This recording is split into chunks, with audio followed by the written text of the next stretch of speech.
இயேசு செய்த ஒரு காரியம், ஆனால் அது பிரபலமாகாத காரியம். இயேசு அதை ரொம்ப முக்கியமாக தன்னுடைய வாழ்க்கையில் ரொம்ப கேர்ஃபுல்லாக அவர் கவனித்த ஒரு காரியம் என்ன அப்படின்னா, பிரதர் சொன்ன மாதிரி விவசாயத்துக்கு தரிசி புத்தகம் 50ஆம் அதிகாரம்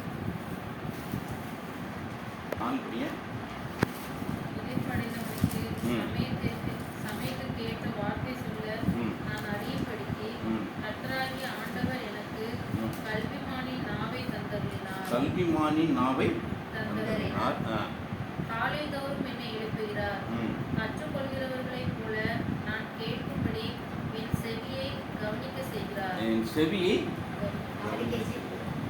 அப்போ இது இயேசு கிறிஸ்துவை குறித்த ஒரு தீர்க்க தரிசனமான ஒரு வார்த்தை.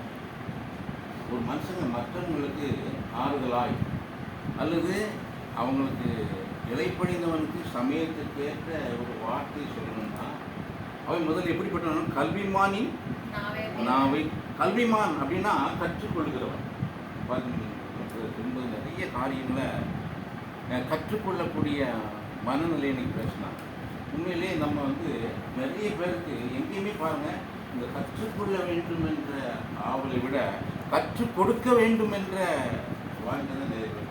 எங்கே வேணாலும் பாருங்கள், எந்த இடத்துல பாருங்கள், கற்றுக்கொள்ள வேண்டும் என்பதை விட கற்று கொடுக்க வேண்டும்ங்கிற மென்டாலிட்டி தான் நிறைய. என்ன வேணால் பாருங்கள், ஒரு மனிதனுக்கு 3 விதமான ஒரு மனநிலை, யாராக இருந்தாலும் சரி, பெரிய ஆள் சின்ன பிள்ளை வரைக்கும் 3 விதமான மனநிலை. எப்படின்னா, பேரண்ட் ஈகோ அப்படின்னு சொல்லுவாங்க, அடல்ட் ஈகோ அப்படின்னு சொல்லுவாங்க, சைல்டு ஈகோன்னு சொல்லுவாங்க.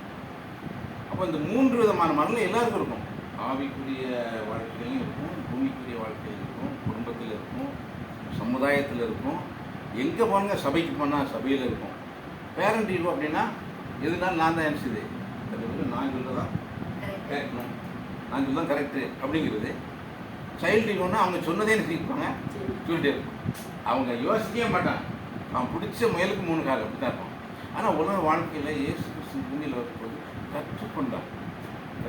அநேக காரியங்களை அவர் கற்றுக்கொண்டார் அப்படின்றது.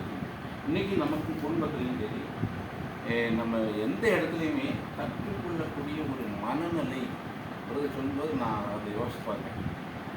இத்தனையோ காரியங்களை நான் கற்றுக்கொள்கிறவனாக இருக்க வேண்டும் என்பதை நான் இப்போ கூட ஃபீல் பண்ணுறேன். கர்த்தர் மகா காரியத்தை சொன்னான். இது உண்மையிலே அவசியமானதுன்னு நான் விசுவாசிக்கிறேன்.